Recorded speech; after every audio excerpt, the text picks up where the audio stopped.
Hey everyone, my name is Jeremy. I wanted to give you an update on my progress with the Master of Science in Industrial Organizational Psychology program at Bellevue University. I'm going to be talking very fast because I don't want this video to go too long. However, I wanted to create this video so that way, or the series of videos, so that way anyone who's interested in the IO Psychology program at Bellevue University has a roadmap to success. I am not going to, of course, give any answers, but I would like to, how can I say this?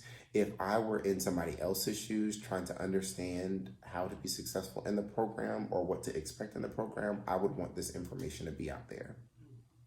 So, really quickly, one, before you get into the program, know what your goals are. And if your goals don't align with the program and the courses within the program and the description of the courses, then you're going to struggle. If you are wanting to be an electrical engineer, then you probably don't need to be in this IO psychology program unless you want to lead a group of electrical engineers, or you want to be an HR partner for a group of a group of electrical engineers. So make sure that your goals match the program and the courses. The next thing would be make sure that you have time available to dedicate to the program. It takes about 20 to 30 hours per week. And again, that's per week, to ensure that you have a good grasp of what's going on as far as the readings are concerned, doing the assignments, and then responding to everybody. So majority of the work is probably going to be reading, like a lot of reading, like pages and pages and pages and pages of reading. But I read the abstract and intro, then the discussion, and then I work through the research and methodologies if I even have to dig into that to understand what's going on. That's just a tidbit, just me. Best practices for getting through the class or the week, excuse me. And some of these I took from my cohort, which again, you are in a class full of, I don't think that there's a limit, but you are basically doing one class at a time for 6 weeks. Sometimes there's a break in between with a group of people, and you just move throughout that program or this program as a group, unless somebody drops out, or unless you have to drop out, or unless somebody who was in a different cohort had to drop out and now they're back in the program, and vice versa.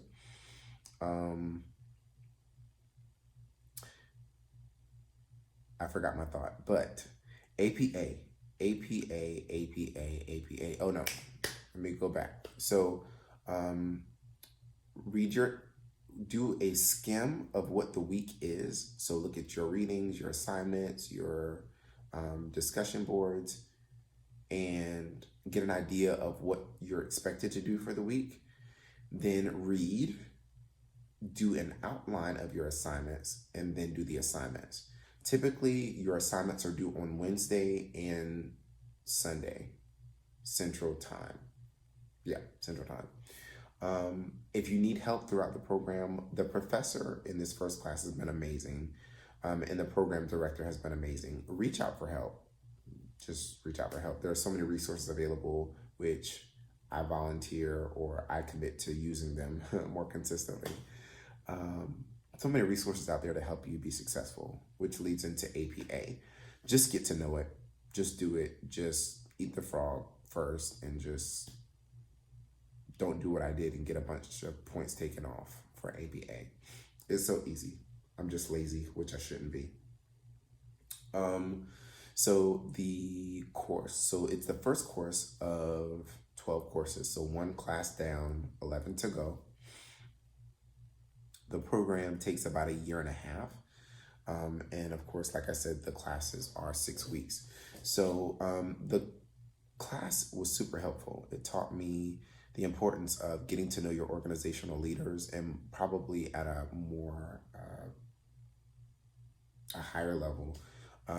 Get to know your company, get to know the corporation, get to know the organization, and where is it going? And how can you develop and position people and attract people into the organization in a way that helps the organization achieve its objectives? How do you form relationships with key stakeholders, such as a vice president of retail sales, to understand how they view what's going on and how you can help them position the people assets of their organization to see that their strategy comes into fruition? We talked about things from what is IO psychology, number one. What is a human capital management plan? What is human capital management? What are key performance indicators? What are, how can you take a strategy plan, an HR plan, a human capital management plan, and put it into terms of a specific audience so that way they understand what's going on? We talked about so many different things. And I feel even with this first course that I could walk away with so much value and be a value add to the organization, regardless of what my role is. We talked about a systems approach or systems thinking. How do you zoom out on a problem and plan for unintended outcomes? For example, if you say that you need to drink water, right? And you go buy a bottle of water. Well, once you drink that bottle of water, you are done, right? So do you need to install a filter system on your sink? Do you need to buy like the reusable water tanks? Do you need to have a cup of water that you can refill in your car and at work? So how do you think from a more systemic, or I guess from a higher point of view?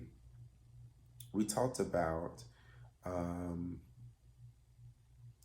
what are key performance indicators?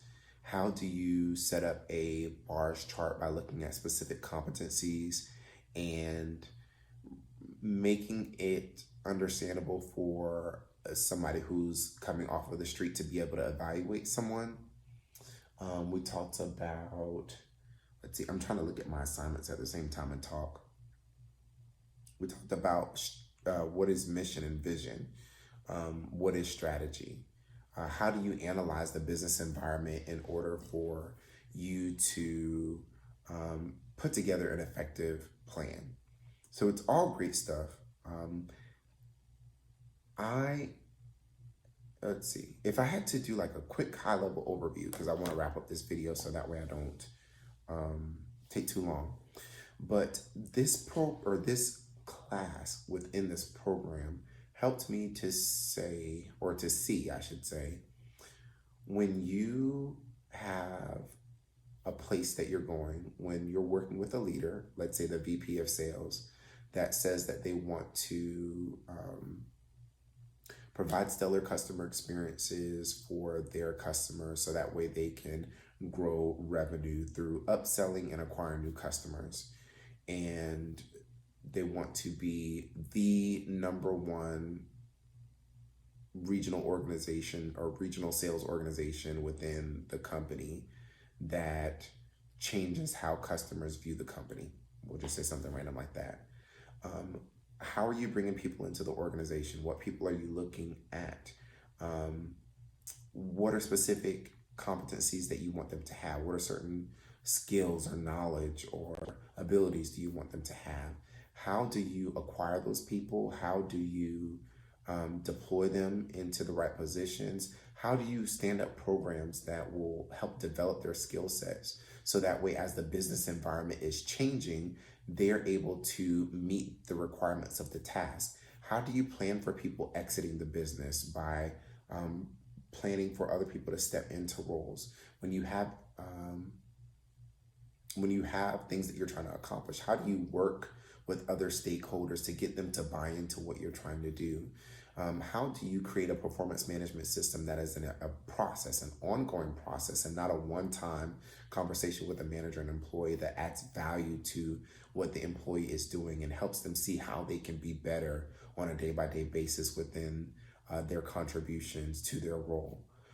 How do you create an environment that makes people want to come to work and be successful and uh, want to lean into that more organizational citizenship behavior? How do you align again where the company is going, the people that you have, and how do you align it in a way that helps the organization be successful? I think I'm starting to ramble, so I'm going to end it at that. I apologize if you can't hear me. I am sick. Again, I just moved from Nevada to Texas, so that's a whole nother story within itself. But I hope that this makes sense, and good luck within the program. If you have any comments or concerns, feel free to comment and let me know. Have a great day.